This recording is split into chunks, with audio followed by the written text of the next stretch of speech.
Agora sim, vamos dar início à nossa assembleia. A gente traz como proposta de mesa para essa assembleia Geraldo na coordenação, Ada na relatoria e o Antônio Irmão na secretaria. Alguém tem proposta de outra composição de mesa? Companheiros favoráveis a essa composição de mesa se manifestem levantando o braço, por favor. Contrários? Abstenção? Aprovada a composição da mesa.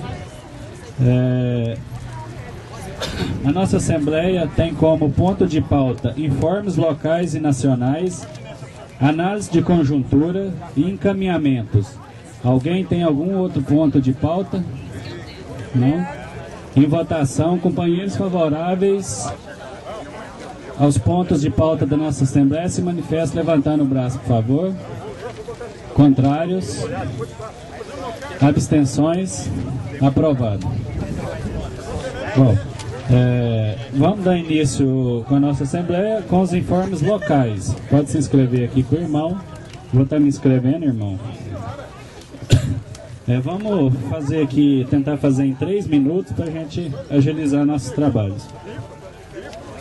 Irmão, marca o tempo aí para mim, apesar que eu vou ser rápido. Bom, gente, só para informar a todos que, como se diz, já é do conhecimento de todos, as dificuldades que a gente vem tendo no hospital há muito tempo. Tanto que em outubro do ano passado, o Sintete UFO procurou várias entidades representativas das categorias que trabalham no hospital para denunciar a falta de funcionário, a falta de equipamento, a falta de condições de trabalho, né? Procuramos o Ministério Público Federal, Ministério do Trabalho, Corém, CRM, Conselho Municipal de Saúde, Ministério Público Federal do Trabalho, e de todos esses órgãos apenas o Corém mandou uma resposta para o Sintete. Infelizmente, uma resposta muito mal feita, diga-se de passagem. Antes tivesse se omitido, igual os outros se omitiram até hoje. E a situação ela vem piorando a cada dia. E semana passada, os funcionários do pronto-socorro chamaram a polícia lá e registraram um BO, dadas as condições de trabalho que eles estavam enfrentando. Eles tinham quase 60 pacientes lá, para 3 funcionários. Chamaram a polícia, registraram um BO para se resguardarem, né? Caso viesse a acontecer alguma coisa, eles estavam resguardados. Diante disso, a direção de enfermagem, na pessoa do Antônio, convocou eles para uma reunião ontem. E eles, claro, com medo das retaliações que com certeza vão vir, convidaram o Sintete a estar acompanhando eles na reunião. Eu fui até o hospital acompanhá-los na reunião, mas para nossa surpresa, ao chegar na direção do hospital, fomos impedidos de entrar na reunião pelo diretor de enfermagem. Não permitiu que o sindicato acompanhasse a reunião, né?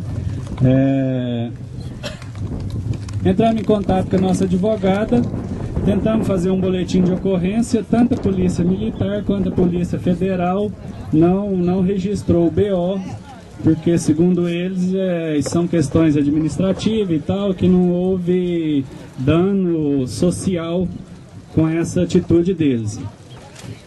A gente não entende dessa forma, já repassamos para o nosso jurídico, a doutora Arlete já está empenhada em buscar solução para esse caso, né?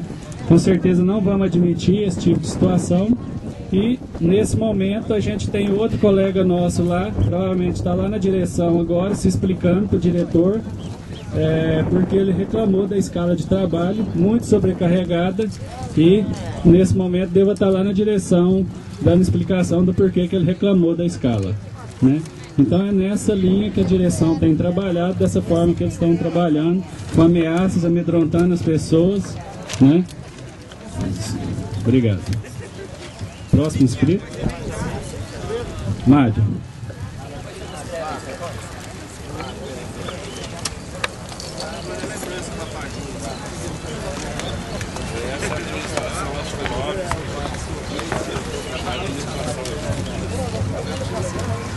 Boa tarde, companheiros e companheiras. O informe é um informe rápido. Semana passada o Comando Local de Greve, em conjunto com o Comando Local de Greve dos Professores do Estado, os educadores da Rede Estadual de Ensino, em conjunto com os estudantes da UF, né, que defendem a nossa greve, que nos apoiam, que defendem a educação pública, a saúde pública, em conjunto com o Movimento Popular pela Reforma Agrária, o MPRA, realizamos no centro da cidade, saindo da Praça Raimundo Carneiro, um importante ato para dialogar com a população sobre o porquê da nossa greve, sobre os motivos da nossa greve. Foi um ato bom, que contou com uma expressiva participação dos estudantes. Analisei que a mídia local boicotou a nossa manifestação. Foi transmitida apenas em uma emissora, né, na Bandeirantes, na Paranaíba. Mas de toda forma realizamos um bom ato, cumprindo, se somando a diversas outras manifestações que ocorreram em várias cidades do país. Esse é o primeiro informe que eu passo para a companheirada, do quanto foi positivo para a nossa ação aqui em Uberlândia, para a nossa greve, esse ato. Além disso, queria informar a todos que semana passada o Comando Local de Greve imprimiu em A3 um documento sobre o hospital, e a informação que chegou até nós é que foram arrancados todos, né, referente à demissão de 2 médicos, e foram arrancados todos os A3 do hospital universitário. Então, cabe a nós pregar novamente esses cartazes, porque está havendo um boicote, estão arrancando todos os nossos cartazes que o Comando Local de Greve está fixando na universidade, em especial no hospital. Só para completar meu informe aqui, segundo os meninos que foram na reunião lá com o Antônio, ele falou o seguinte, que não adianta fazer BO, que BO não vale nada, que lá no hospital quem manda é ele, né? Ele que manda, que servidor da FAEP ele demite a hora que ele quiser, basta a assinatura dele, o servidor está demitido, o servidor da UF ele transfere a hora que ele quiser. Então, assim, é nesse âmbito que a gente está inserido lá no hospital no dia a dia. Peridiano.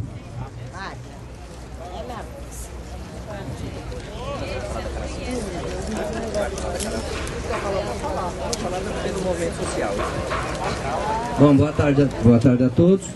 Eu vou estar dando um informe aqui em relação à caravana de ontem do movimento social, né?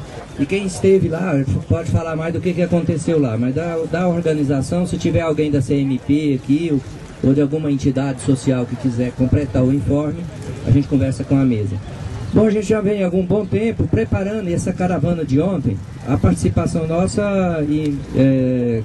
do movimento social em defesa da regulamentação da emenda 29. O que é a emenda 29? A emenda 29 ela vem regulamentar o que é gasto em saúde e quais os recursos que os 3 níveis de governo têm que colocar à disposição da saúde. Né, a exemplo do governo federal, que seria em torno de 5%, baseado no PIB anterior e no PIB do ano seguinte, né, para a saúde a cada ano. Os estados têm que cumprir com 12%, segundo a emenda constitucional.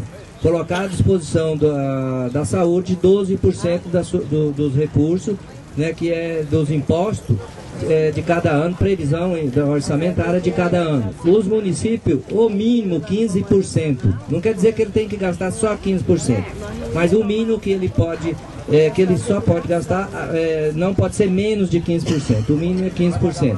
Então a caminhada ontem, o ato em Brasília ontem do movimento social é essa bandeira, né?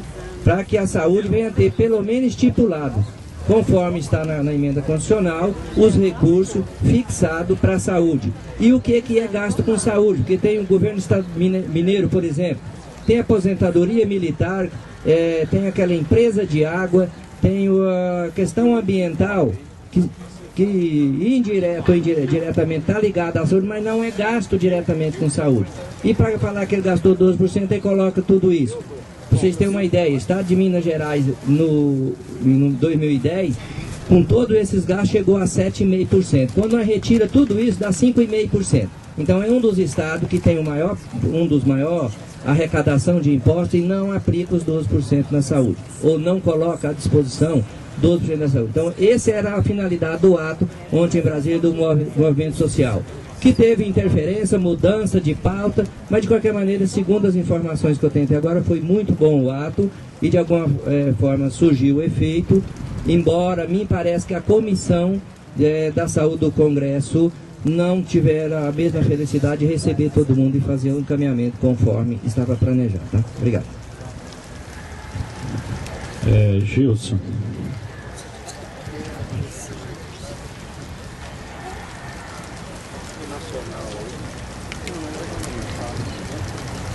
Boa tarde, pessoal. Eu tenho umas informações aqui a passar a todos, entendeu? E pedir uma força também ao comando. Né? É o seguinte, o nosso setor da informática, na Vila Digital, no bloco 3Q do Santa Mônica, eu mais o colega André, nós resolvemos fechar o setor. Fechamos o setor, fortalecendo o movimento, juntamente com os colegas, porque o nosso setor é um setor que tem uma grande repercussão, que ele atende uma média de uns 400 a mais de 400 alunos diariamente, entendeu? Alunos de pesquisa, trabalhos científicos, trabalhos diários, entendeu? Inclusive aulas no laboratório. Se a gente para tudo, para as aulas, os professores não tem como dar aula e os alunos não tem como desenvolver os seus trabalhos. Aí tem uma grande repercussão. Então é o que eu falei com um colega. Os laboratórios lá do Bloco B, estavam os colegas, a maioria dos colegas parados. E eu peguei e falei para eles assim, por que nós não paramos? Pô, os colegas lá estão parados, nós estamos quebrando a força dos colegas. Não, vamos fechar aqui também. Né? E vamos fazer uma pressão para acabar de fechar totalmente lá o outro setor. Aí o que aconteceu? Nós paramos, fechamos o setor. Aí a nossa coordenadora, a Cíntia Guerra Braga, ela chegou pro colega, pro André, e pediu a ele a chave para fazer uma cópia da chave para poder passar para um servidor da terceirizada, que ele, na realidade, ele trabalha no telecentro, entendeu? E este colega que trabalha no telecentro, ele estava ficando somente em horário de almoço no nosso setor para cobrir horário de almoço, né? E o que acontece? Aí colocaram como se ele estivesse trabalhando no setor, mas só que na realidade ele trabalha no telecentro, às vezes ele não tem, o setor telecentro ainda não está em funcionamento, ele vai lá para o nosso setor, entendeu? Às vezes fica lá, mas só que na realidade ele não está trabalhando no setor. E o nosso diretor, ele colocou da seguinte forma, que o da terceirizada ele não poderia nem abrir e nem fechar o laboratório. Que na realidade quem fecha e abre o laboratório sou eu e o meu colega. Pediu para a gente passar a cópia da chave. Eu falei para o colega, senhor, não passa a cópia da chave, o setor vai ficar fechado, entendeu? Aí eu peguei e liguei para ele, falei assim, mas vem cá, colega, você está pedindo o colega para poder dar a chave para ele tirar a cópia? Você está quebrando a força do nosso movimento dessa forma aí. Isso aí nós não podemos aceitar, entendeu? Aí ela falou assim, não, aí pegou, já ficou meio assim, entendeu? Falei assim, então quer dizer, então vamos fazer o seguinte, já que você está pedindo, você vai fazer um documento informando que você está pedindo a chave para fazer cópia, né? Fazer o quê? Que esse funcionário está no setor oficializado, que a terceirizada vai responsabilizar pelo setor, qualquer problema que tiver, a terceirizada vai ter que responder, né? Porque no efeito legal eu acho que não pode, pelas informações que eu já tive, entendeu? Né? E é esse impasse. Então, esperamos ao comando, né? Nesse respaldo aí, porque nós já pedimos que seja documentado, né, porque nós não aceitamos que o setor seja aberto. Nós não vamos passar a chave. Eu falei para o colega, não iremos passar a chave, né? mesmo sendo feito esse documento, vamos ver o efeito legal disso aí. Porque eu acho que está tendo um atropelo em cima de nós não aceitamos. Isso aí há um desrespeito com a nossa classe, entendeu? Então, ok, muito obrigado a vocês. Obrigado, Deus. Mais alguém quer dar algum informe local? Não? Então vamos passar para os informes nacionais, senhor Nando. Boa tarde a todos e todas. Eu queria só falar da caravana que o Zé aqui, que é da área, que trabalha com a saúde, ele explicitou muito bem, né? Nós aqui a base do Sintete UF tiramos a nossa representação com 47 nomes, inclusive alguns alunos estiveram com a gente. Eu queria parabenizar todos aqueles que foram com a gente lá e lembrar que além da PEC 29, que a gente defende, recurso, saúde, tinha também reivindicação. Nós ajuntamos ao movimento do Sem Terra, Via Campesina, Movimento Nacional do Sem Teto, tinha o pessoal do Sinasep, que é das escolas técnicas, agrotécnicas, também estava lá em negociação, fazendo pressão, que vai ou não, se vai provavelmente já construindo uma greve. Então nós tínhamos muitas representações a nível nacional, além da saúde. Então foi um movimento unificado em todas as áreas, segurança, moradia, terra, né? E principalmente para que o governo reflita sobre a questão do orçamento, né? Pelo movimento social. Eu queria agradecer e lembrar que foi um sol muito grande, e lembrar que algumas pessoas, até com questões de saúde, estiveram com a gente lá, lembrar e registrar aqui a força dessas pessoas, né? Que no próximo evento aí, as pessoas podem estar vindo nos reforçar nesse sentido. Então o Sintete está de parabéns, e principalmente alguns aposentados com problema de saúde, que demonstra, como sempre, aquela força, aquela vontade, né? De pisar na rua e marchar mesmo e gastar sola de sapato. É isso, obrigado.